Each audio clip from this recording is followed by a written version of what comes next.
All right, the coronavirus death toll from the Ruby Princess cruise ship has risen to 19 after the death of a woman in the ACT. The New South Wales government has launched a special commission of inquiry into the cruise ship debacle alongside the current criminal probe. With so many questions surrounding the virus-stricken Ruby Princess, the New South Wales Premier wants answers fast. Gladys Berejiklian has launched a special commission of inquiry with powers similar to a royal commission to probe all deaths linked to the ship. Brett Walker SC has been appointed to lead the investigation, fresh from acting as Cardinal George Pell's barrister during his High Court appeal. We should allow Mr Walker to do his job, to do it independently of government and all agencies. Mr Walker will report back to the New South Wales government within 3 to 4 months. All his findings will be made public. The Premier says the independent inquiry will not interfere with the current criminal investigation. We did not want to rush the police criminal investigation, and that will be focusing obviously on criminal matters. But also I didn't want to wait to get to the end of that process and risk the fact that because of the material the police had uncovered, some of it may not have been able to publicly be released. We will provide any information that we have. The death toll from the cruise ship has risen after a female passenger aged in her 60s passed away in the ACT. The Ruby Princess is set to leave Australian waters on Sunday, 2 weeks after it first docked here in Port Kembla. That's despite the ongoing investigations, more than 100 sick crew members on board, and reports the captain has been exposed to the virus. It is about working with Carnival to make sure they've got fuel provisions, including the right medical equipment, the right medical team, and if they need to fly in additional crew members, then we would facilitate that sensibly. Investigators have recovered the ship's black box and are set to begin the painstaking task of interviewing the crew and 2,700 passengers. The police commissioner says he's also working with around 50 consulates in a bid to get crew members home, but Carnival Cruises is preventing him from doing so. Danica Di Giorgio, Sky News, Port Kembla. Now, the Ruby Princess fiasco has prompted a raft of health and national security concerns. There's calls to overhaul the processing of cruise ship and passengers at Australian ports. Biosecurity experts are also pushing for a hardening of measures at ports, subjecting all boats to more inspections in an attempt to avoid a repeat of the current debacle. Joining me now is National Security Editor at the Australian, Paul Maley. Paul, thank you so much for joining us tonight. It seems as though we've got another death today linked to the Ruby Princess. It seems as though our ports, and this is your beat, our ports are the weakest link when it comes to our national border protection. Would that be a fair assessment? Look, I certainly think that, I think it probably is a fair assessment. And I think biosecurity more generally has not been considered a top-tier national security issue when plainly it should have been. Biosecurity in this country is the exclusive preserve of the Department of Agriculture, whose focus predominantly is on threats to flora and fauna rather than biosecurity. Biosecurity arrangements in Australia are a bit of a mishmash.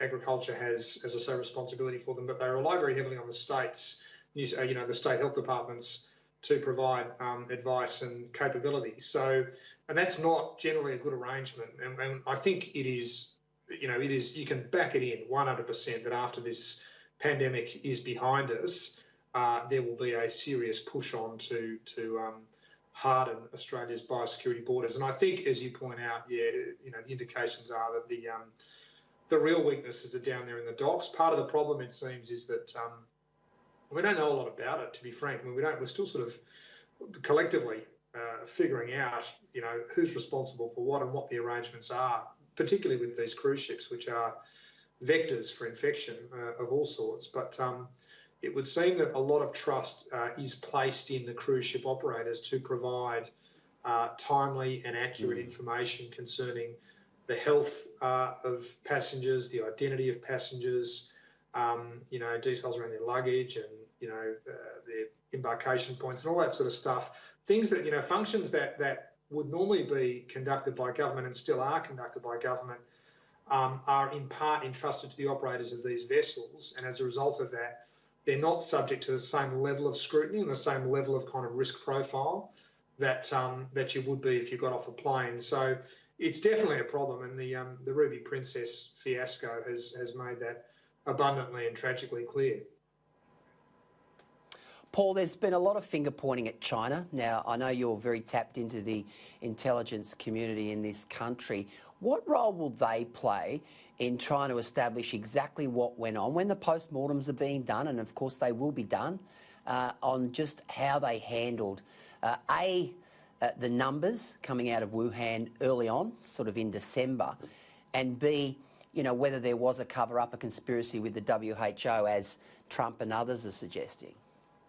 I think it's putting it far too strongly to say that there was a cover-up on the part of the WHO. I think the criticism of the WHO, and it's a valid criticism, is that it is too beholden to member states, and it was too quick to accept Beijing's assurances that the virus was under control and that there was no human-to-human transmission. I think it's pretty clear that there should have been a lot more scepticism and rigour applied to what was coming out of China. Now, whether or not that was a kind of conspiracy within Beijing to, misdirect and obfuscate, or whether or not it was done at the local level, because there's some suggestion it was regional officials who lied about the scale of the pandemic, I think all of that will come out in the wash. But the bottom line is, China has been the ground zero, if you like, for the last two serious contagions, this one and, of course, the SARS outbreak.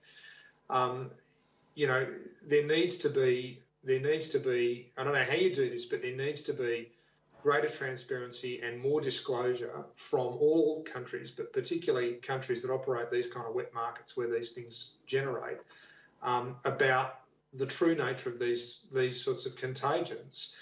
And you're going to see a big push in the aftermath of this, mate. I think you will see a very big push for reform of organisations like the WHO. And that's all well and good, but I don't think you can ever leave it to multilateral organisations like the WHO, which are basically creatures of the United Nations, to provide the level of information and detail that you need to mitigate against these kind of problems. I think what you're going to need to see, and I don't know whether these conversations are being had yet, but I think this kind of thing needs to be the core business of our own intelligence agencies and Five Eyes intelligence agencies. I think you need to start thinking about whether or not we want to task the Australian Signals Directorate and ASIS, and the Americans want to task the NSA and the CIA and all these organisations to keeping a far, far closer, eye on these contagions, and in particular whether or not the information that we get from countries and from governments who are not disposed naturally to tell the truth and to disclose embarrassing information, whether or not they are telling us the full scale of the problem. I think you will see that. Sure. You won't. No, sorry, I should say I think that will occur. We might not see it. It's in the nature of these things that we don't see what's going on. But I would be amazed if more priority wasn't given to pandemic management to the security agencies. Paul, during the past 3 months, we've been absolutely obsessed and involved in the grip of this pandemic. I've been really keen to ask you this question. What are terror units like ISIS and Al-Qaeda doing while this has been going on? Is this sort of, are they sort of using this as an opportunity to regroup, do you think, or are they themselves sort of obviously trying to stay alive during this period of unprecedented viral outbreak? Look, I have to confess I haven't asked that question. I don't know. I suspect that they're probably trying to stay alive like the rest of us and probably hoarding toilet paper. I don't know. But what I can tell you is that there is concern within our own security establishment that our enemies will seek to exploit the kind of vulnerabilities that will open up as a result of coronavirus. And no one is being specific about what that means, and nor should they be. But the gist of it, I think, mate, is that this is a tools-down crisis that is sort of enveloping pretty much every arm of government. And whilst that is the case, there are all sorts of things that are not being looked at and all sorts of vulnerabilities that are sort of inadvertently being created. And I know that there is concern that our enemies will seek to exploit those vulnerabilities, just as we will seek to exploit their vulnerabilities, I should add. If the Chinese or the Russians or whoever focusing all their efforts on managing coronavirus and perhaps not directing as much effort as they should or otherwise might in detecting foreign spies, well, maybe we'll take advantage of that. But you can bet that our adversaries will be making the same calculations. Paul Maley, love your work. Thanks for joining us tonight, mate. Appreciate it. A great pleasure.